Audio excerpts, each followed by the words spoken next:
Page number 34। How important was the empire.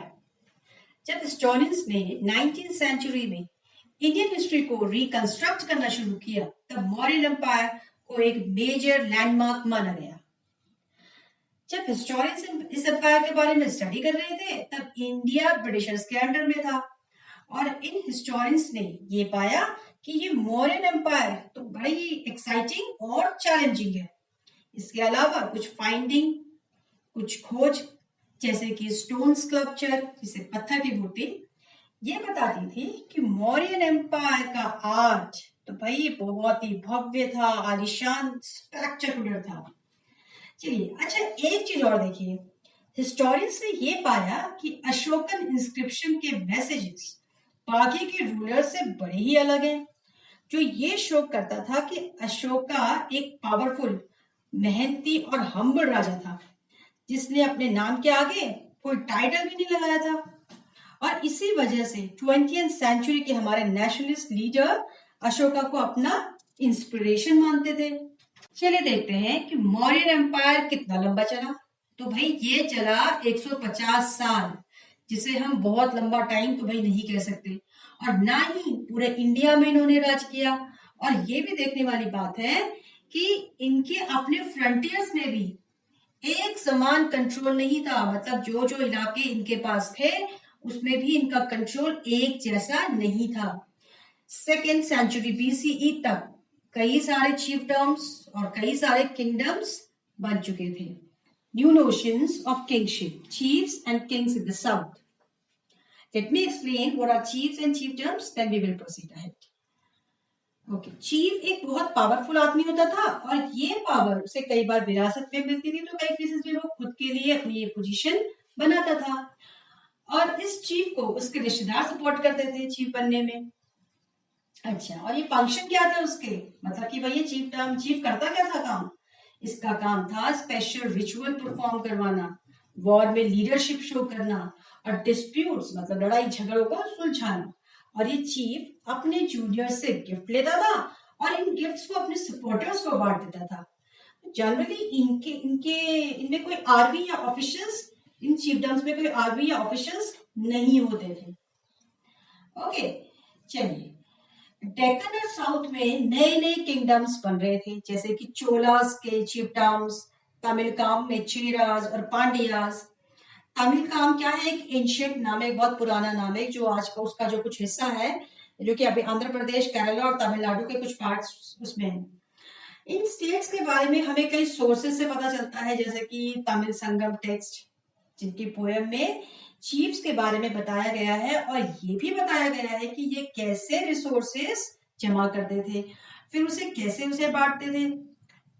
अच्छा, कई chiefs और राजा जैसे कि सातवाहना, जिन्होंने कि वेस्टर्न और सेंट्रल इंडिया में रूल किया, और शकास जिन्होंने नॉर्थ वेस्ट में रूल कर रहे थे, वो लोग क्या करते थे?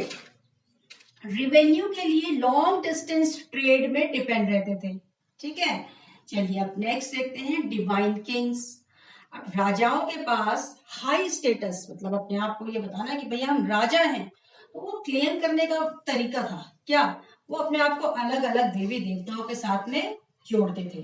ठीक, इसका सबसे अच्छा एग्जाम्पल आपको कुशाना राजा का मिलेगा, जिन्होंने एक बहुत बड़े किंगडम में राज किया और जो कि सेंट्रल एशिया से नॉर्थ वेस्ट इंडिया तक फैला था। ओके, कुशान की हिस्ट्री को रिकंस्ट्रक्ट करने के लिए हिस्टोरियंस ने टेक्स्ट मतलब बुक्स का, किताबों का सहारा लिया और इंस्क्रिप्शन का भी सहारा लिया।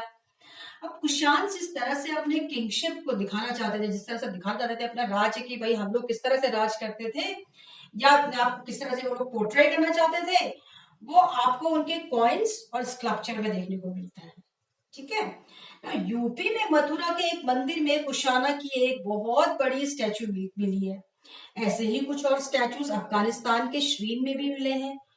तो कुछ हिस्टोरियंस ये मानते हैं कि भाई इतनी बड़ी बड़ी स्टैचूज बनवाई है इन्होंने अपनी, ये जरूर खुद को भगवान के समान मानते थे, मतलब खुद को गॉड लाइक मानते थे।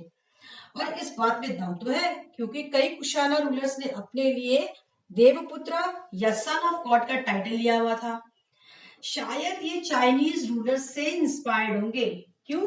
क्योंकि वो चाइनीज रूलर भी अपने आप को क्या कहते थे, son of haven. 4th century तक बड़े स्टेट्स के एविडेंस भी देखे गए, जैसे कि गुप्ता एम्पायर।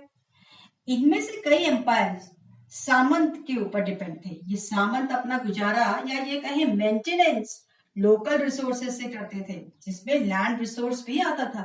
ठीक, ये लोग राजा की बड़ी रिस्पेक्ट करते थे और मिलिट्री सपोर्ट भी देते थे राजा को। और जो सामंत भाई बड़े शक्तिशाली पावरफुल होते थे, वो राजा भी बन जाते थे। और जो राजा कमजोर होते थे, वीक होते थे, वो बड़े बड़े रूलर्स के सबऑर्डिनेट बन जाते थे, उनसे नीचे उनके अधीन हो जाते थे। गुप्ता रूलर्स की हिस्ट्री को लिटरेचर, कॉइन्स और इंस्क्रिप्शन की हेल्प से लिखा गया। साथ ही प्रशस्ति, प्रशस्ति क्या चीज थी?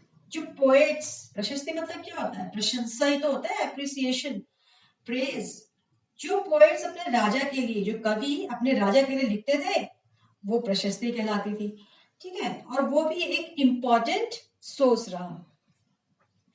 हिस्टोरियंस इन पोएट्स में पोएट्स का क्या करते हैं, एक फैक्चुअल इंफॉर्मेशन निकाल रहे हैं। वो क्या देख रहे हैं कि भाई एक कवि एक राजा के लिए जो लिख रहा है, भाई इसका मतलब राजा जो है वो ऐसा ऐसा है। वो उसको पोएटिक पॉइंट ऑफ व्यू से नहीं देखते थे, लेकिन वो पोएट्स जिन्होंने इसे लिखा, उनके लिए तो भाई एक पोएट्री थी। ओके, प्रयाग प्रशस्ति, जिसे कि इलाहाबाद पिलर भी कहते हैं हम, संस्कृत में लिखी गई। किसने लिखी है? हरिसेना ने लिखी है, जो कि समुद्रगुप्ता के दरबार में उसका कवि था। If you like my video, please like, subscribe and share. It will motivate me to make more videos. You can write your problems on the comment section. Thanks.